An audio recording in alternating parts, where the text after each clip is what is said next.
বহুকাল আগে পলাশপুর গ্রামে বাস করত এক ব্যাধ। সে আর তার বউ মিলে জঙ্গলে জঙ্গলে ঘুরে পাখি ধরত। তারপর সেই পাখিগুলোকে হাটে বিক্রি করে সংসার চালাতো।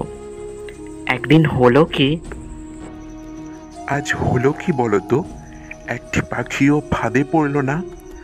সূর্য পশ্চিমে গেছে, এখন কোনো পাখির ধরা দিলেও তার হাটে বিক্রি করা যাবে না।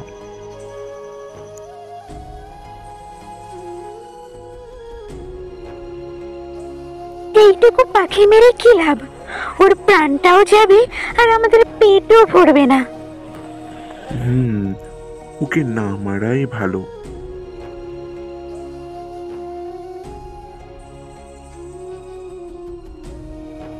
তোমরা আমার মেরো না, আমাকে রাজার কাছে নিয়ে চলো, আমাকে অনেক দামে কিনে নেবেন। ওমা, পাখিটা কি সুন্দর মানুষের মতো কথা বলে গো। তুমি কি পাখি গো? আমি সুখ পাখি। আচ্ছা সুখ পাখি, রাজার কাছে গিয়ে তোমার কত দাম চাইবো? সেসব আমিই বলবো, তোমরা শুধু রাজার কাছে আমাকে নিয়ে চলো।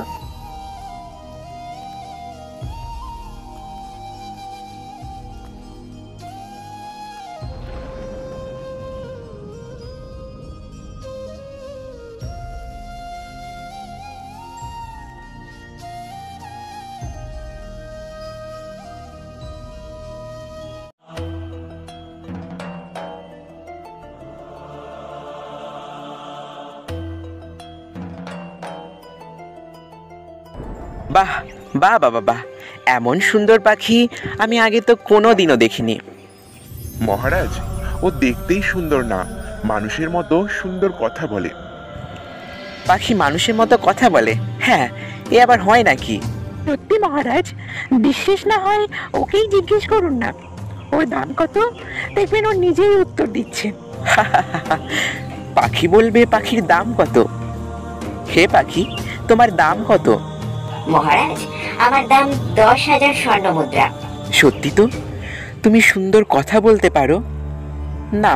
তা তুমি কি উপকার করবে শুনি? সময় হলে বলবো মহারাজ। ঠিক আছে, তোমার কথা মতো 10,000 স্বর্ণ মুদ্রা আমি ব্যাদকে দিচ্ছি।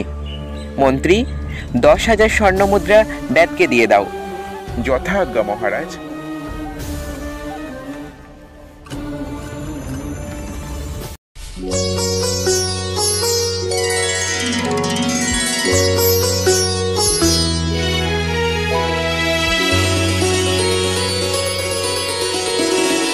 मङ्गलं भगवान् विष्णु मङ्गलं गरुडध्वजा मङ्गलं पुण्डरीकाक्ष मङ्गलाय तनोहरि मङ्गलाय तनोहरि।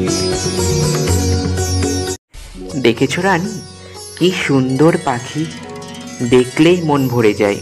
আপনি নিশ্চয়ই আমায় উপহার দেবেন মহারাজ, তাই না? রানী, তুমি যা চাইবে তাই হবে, কিন্তু এই সুন্দর পাখিটি নয়। তার চেয়ে তুমি একটা কাজ করো, তুমি বরং এই সুখ পাখিটির একটি সুন্দর নাম দাও। আপনার প্রিয় পাখির নাম বরং আপনিই রাখুন। আমি রাখলে আপনার পছন্দ হবে না মহারাজ। মহারাজ, কিছু যদি না মনে করেন আমি বলি। হ্যাঁ বলো সুখ পাখি, বলো কি নামে ডাকবো তোমায়?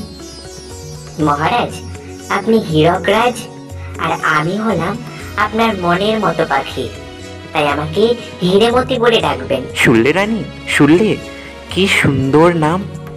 আমার মনের মতন নাম হীরেমতি, তাই না রানী? আপনার যখন পছন্দ হয়েছে, না বলার উপায় আছে মহারাজ? কি নির্লজ্জ বেয়াদব পাখি, লজ্জা করে না নিজের নাম নিজে রাখতে? দিন থেকে ওই অলক্ষণে পাখিটা এসেছে, সেদিন থেকেই মহারাজ আমার দিকে ফিরেও তাকায় না। দুঃখ করবেন না মহারানী, সুযোগ বুঝে পাখিটাকে সায়স্তা করলে আপনার আবার সুদিন ফিরবে।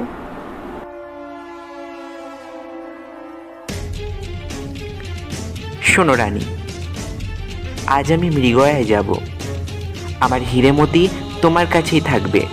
দেখো রানী, ওর জন্য আবার কোনো অযত্ন না হয়। অযত্ন কেন করব মহারাজ? আপনার প্রিয় পাখি কোনো অযত্ন করতে পারি? হ্যাঁ হ্যাঁ, ঠিকই তো। যাও হিরেমতি, রানীর কাছে যাও। দুটো দিন তুমি রানীর কাছেই থেকো।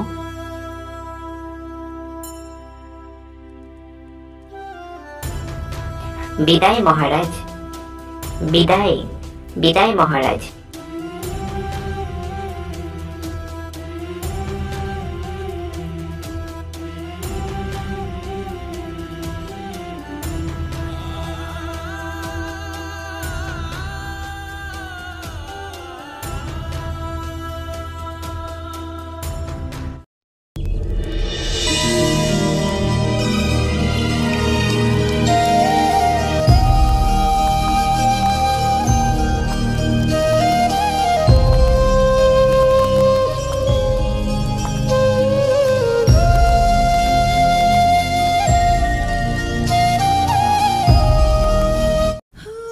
তো আমার থেকে সুন্দরী এই জগতে আর আছে কি না? তোমার চেয়ে সুন্দরী এই জগতে লক্ষ জন রয়েছে। তাদের মধ্যে একজন হলো সুমিত্রা। পূর্ণিমার চাঁদের আলোর ছটা রয়েছে তার রূপে, আর এই পূর্ণিমার চাঁদের আলোয় প্রতিফলিত মায়া আয়নায় তুমি তার রূপ দর্শন করো রানী। দেখতে পাবে তোমার চেয়ে লক্ষ গুণ সুন্দরী। এর তুমি দাসী হবার যোগ্য নও। কি এত বড় কথা? তোর ডানা ছিঁড়ে যদি ঘাড় না মটকায় তবে আমার নামও সুচিত্রা নয়।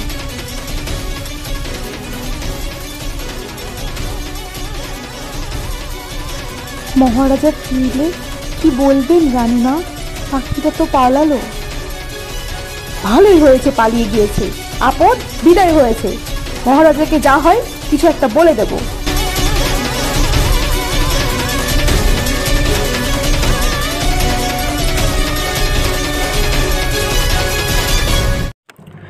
রানী, রানী, আমার হিরেমতি কোথায়?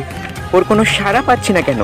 ওকে কত বারণ করলাম, মৃগয়া থেকে আজ না হয় কাল ঠিকই ফিরে আসবে, কিন্তু কে শোনে কার কথা? ফুরত করে চলে গেল কোথায় আপনাকে খুঁজতে। আমাকে খুঁজতে?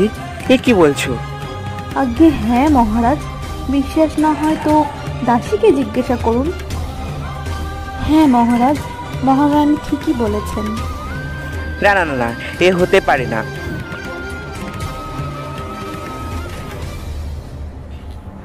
আপনি ঠিকই অনুমান করছেন মহারাজ, ওরা দুজনেই মিথ্যা বলছে। ওই তো আমার হিরেমতি। হিরেমতি, তুমি চলে গিয়েছিলে কেন? মহারাজ, আমি না চলে গেলে এরা আমাকে প্রাণে মারতো। মারবই তো, মারবো না তো তোমাকে পুজো করব? মহারাজ, পাখিটা আমাকে বলছে আমি নাকি রানী হবার যোগ্যই নয়, দাসী হবার যোগ্য। মহারাজ, রানীমা আমাকে নিজেই জিজ্ঞেস করেছিল তার চেয়ে সুন্দরী আর কেউ আছে কিনা। তাই আমি বললাম এমন সুন্দরীও আমার জানা আছে। মহারাজ, ওসব বানিয়ে বানিয়ে মিথ্যা বলছে। থাক থাক রানী, কে মিথ্যা বলছে আর কে সত্যি বলছে তা আমার জানা হয়ে গেছে।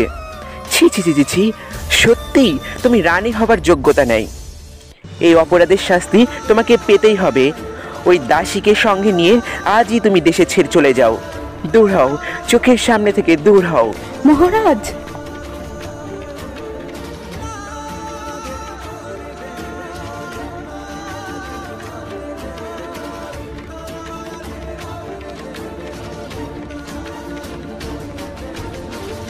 আচ্ছা হিরেমতি, তুমি যে সুন্দরীর কথা বলেছিলে সে কোথায় থাকে? সে এক করুণ কাহিনী মহারাজ। সর্বগুণা সম্পূর্ণা সেই সুন্দরী এক তান্ত্রিকের কবলে রয়েছে। তান্ত্রিকের কবলে? হ্যাঁ মহারাজ, সেই তান্ত্রিক সব সাধনা করে, শয়তানের পুজো করে তাকে তুষ্ট করতে নর বলি দেয়। সুন্দরী সুমিত্রাকে নজরবন্দি করে রেখেছে তাকে বলি দেবে বলে আসতে অবশ্যই। তাকে উদ্ধার করা যায় না হিরেমতি? সে অনেক দূরের পথ, তেপান্তরের মাঠ পার হতে হতে অমাবস্যা পার হয়ে যাবে মহারাজ। তোমার তো অনেক বুদ্ধি হীরেমতি, একটা উপায় বলো না, কিভাবে ওই রক্তলোচনের হাত থেকে সুমিত্রাকে রক্ষা করা যায়? একটা উপায় আছে মহারাজ, দরকার একটি পক্ষীরাজ ঘোড়া। পক্ষীরাজ ঘোড়া? কিন্তু সে আমি কোথায় পাবো হীরেমতি? আপনার আস্থা বলে সুলক্ষণা যুক্ত একটা সাদা ঘোড়া আছে, আমি সেই ঘোড়ার পিঠে চড়তে পক্ষীরাজ ঘোড়ায় পরিণত হবে। তাহলে আর দেরি কেন হীরেমতি, আমরা আজই রওনা দিই। হ্যাঁ মহারাজ, চলুন। তবে একটা কথা স্মরণে রাখবেন, ওই পক্ষীরাজের পিঠে একবারই চাবুক মারবেন, তাহলে ও আকাশ পথে থাকবে। ভুল করে যদি দুবার চাবুক মারেন ও মাটিতে নেমে আসবে। তখন সূর্য ডোবার আগে শতবার চাবুক মারলেও ও আর আকাশ পথে উঠবে না। ভুলেও সে ভুল করবেন না মহারাজ। তুমি নিশ্চিন্তে চলো হীরেমতি, তোমার সব নির্দেশ মেনে আমি চলবো।